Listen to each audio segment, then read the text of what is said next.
what she does is she gets in a paranoid state and turns her head, and she worries about stuff that she shouldn't worry about. In other words, you know, somebody walking down the street that, you know, she shouldn't worry about this shit, but she does. She's just been overwhelmed. So what we do is we back them up against a wall. Wanda, sit.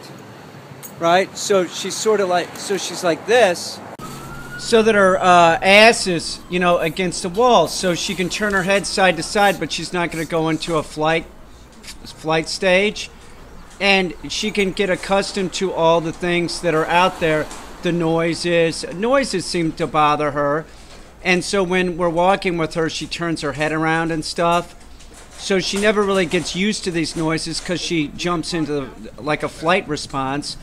So this will help a bit habituate the dog to these things. So we just sit here and make sure that Wanda doesn't, you know, move from this position, and that she's remaining calm, which she is. So there's buses on the street. There's all this stuff that she could just sit there and be calm. She knows that nothing's going to happen behind her, you know. That's why you butt them up to a brick wall or a wall like this, you know, something like that, so that they don't have to worry about what's behind her. Watch this. Watch when this person walks through with this bag of trash. This is something that would have really set Wanda off. This would have freaked her out, but as you see, she gets a little bit nervous, but she stays on her mark. And then if she's like that, she can't go into a flight stage. And she can get used to hearing those things and seeing those things without turning her head all the way around. It's okay for her head to turn her head from side to side, but she never will get in that flight stage, and that's what you want.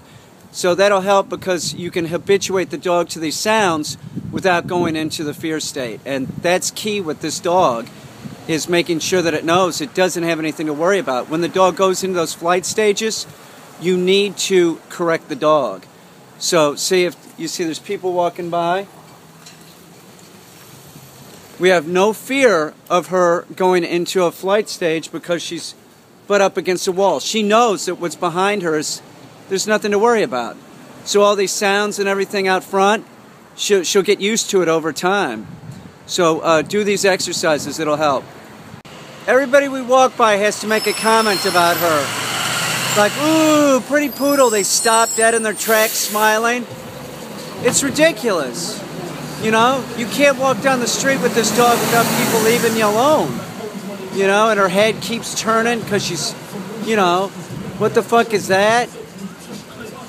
These people, man, they don't fucking make it any easier, I'll tell you that. You know, rushing up to your dog and shit. You know, we're walking, leave us alone. You know what I'm saying? It's ridiculous.